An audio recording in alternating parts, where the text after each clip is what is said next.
মৰমৰ ছাত্ৰ-ছাত্ৰীসকল, আজি আমি ৰূপকোঁৱৰ বা নিমাতী কন্যা নাটখনিৰ তাৎপৰ্যৰ বিষয়ে আলোচনা কৰিবলৈ লৈছোঁ। ৰূপকোঁৱৰ জ্যোতিপ্ৰসাদ আগৰৱালাদেৱে ৰূপকোঁৱৰ নাটিকাখনিৰ মাধ্যমেৰে মানুহৰ আন্তৰিক সৌন্দৰ্যৰ বৰ্ণনা কৰিছে। আন্তৰিক সৌন্দৰ্যৰ অৰ্থ হৈছে মানুহৰ অন্তৰ্নিহিত সৎগুণবোৰ। দয়া, ক্ষমা, সহানুভূতি, মৰম, চেনেহ, উৎসাহ আদি গুণবোৰ মানুহৰ সততে দৃশ্যমান নহয়, বাহ্যিক ৰূপহে দেখা যায়। বহু ক্ষেত্ৰত মানুহে বাহ্যিক ৰূপ সৌন্দৰ্যৰে আনক প্ৰতাৰণা কৰে, কাৰণ তেনে লোকৰ অন্তৰত সৌন্দৰ্যৰ পৰিৱৰ্তে নানা অসৎ গুণ থাকে। ৰূপকোঁৱৰ শব্দটোৰ অৰ্থই হৈছে যি আন্তৰিক ৰূপ বা সৌন্দৰ্যৰ অধিকাৰী। নিমাতী শব্দৰ অৰ্থ হ'ল যিয়ে নামাতে বা কথা নকয়, আৰু কইনা মানে কন্যা বা জীয়ৰী।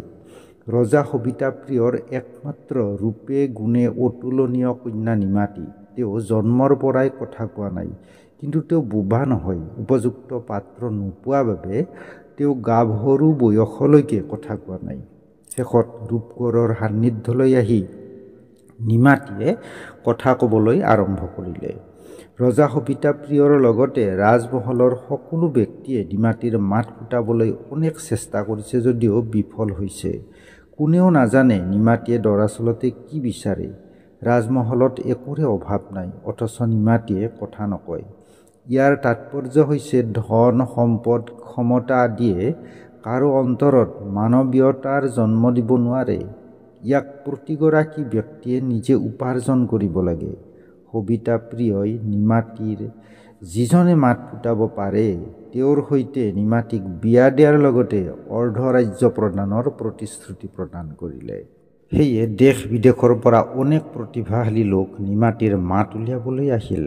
কামৰূপ কামাখ্যাৰ পৰা প্ৰসিদ্ধ তান্ত্ৰিক আহিল, কবি, বিদ্যাবাগীশ, কাৰিকৰ, যাদুকৰ, চিত্ৰকৰ, গন্ধৰ্ব দেশৰ নৃত্য বিশাৰদ আহিল, কিন্তু কোনেও নিমাতীৰ মাত উলিয়াব নোৱাৰিলে।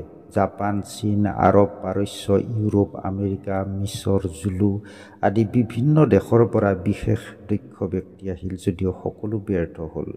ইয়াৰ তাৎপৰ্য হ'ল সমগ্ৰ পৃথিৱীৰ শক্তিও কলালক্ষ্মীৰ জাগৰণ কৰিবলৈ সক্ষম নহয়, যদিহে সেই শক্তি উপযুক্ত গুণসম্পন্ন নহয়। কাৰণ তাৰ বাবে লাগে মহামহত্বৰ সাধনা। সোণবৰণীয়া লিগিৰীৰ মুখেৰে কোৱাইছে এইদৰে: ধ্যানমগ্ন শ্ৰী ৰূপকোঁৱৰ, মাগে বৰ চিৰ সুন্দৰৰ, উৎপঠিত কৰিবলৈ মানৱৰ মহামহত্তৰ। এই গুণ ৰূপকোঁৱৰৰ আছে, আনৰ ওচৰত নাই। কাৰণে কোনেও নিমাতীৰ মাত উলিয়াব পৰা নাই। আন সকলৰ প্ৰতিভা আছে, কিন্তু প্ৰতিভাৰ সৈতে মানুহৰ মহত্বৰ কোনো সম্পৰ্ক নাই। বহু প্ৰতিভাশালী লোক আছে যিসকল অপৰাধপ্ৰৱণ মনোবৃত্তিৰ। নিমাতীৰ মাত উলিয়াবলৈ অহা মদগৰ্বী অহংকাৰী পণ্ডিতৰ চৰিত্ৰক ব্যংগ কৰি নাট্যকাৰে কৈছে, তেওঁ বেদ, বেদান্ত, পুৰাণ, তৰ্ক বিতৰ্ক সকলোতে নিপুণ। তেওঁক যদি কোনোবাই তুষ্ট কৰিব পাৰে, তেন্তে অকবিকো মহাকবি সজাব পাৰে।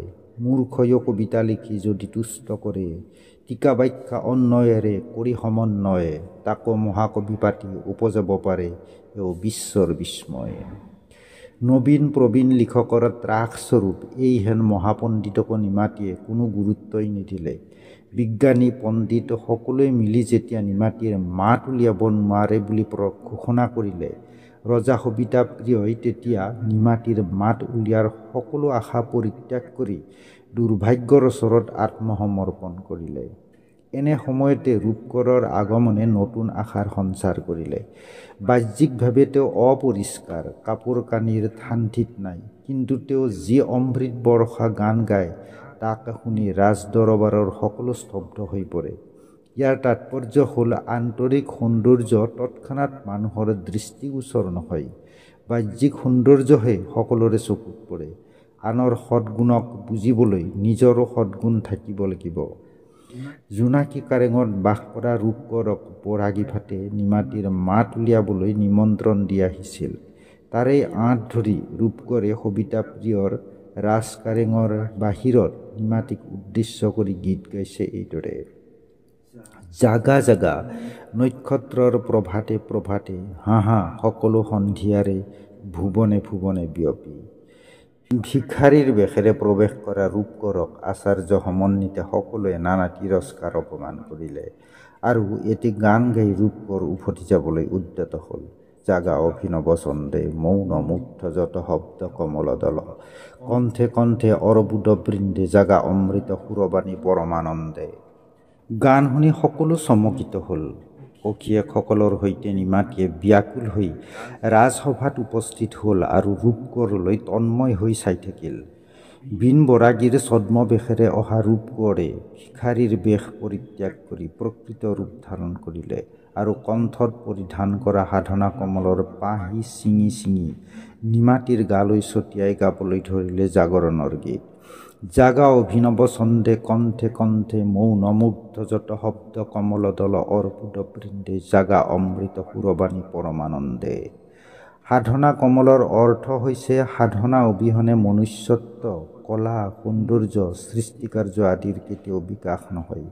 প্ৰতিগৰাকী ব্যক্তিয়ে আত্মিক উন্নতিৰ বাবে নিৰন্তৰ সাধনা কৰিব লাগিব, তেতিয়াহে প্ৰকৃত আত্মজ্ঞান লাভ সম্ভৱ হ'ব, পৰমানন্দ লাভ কৰিব পাৰিব।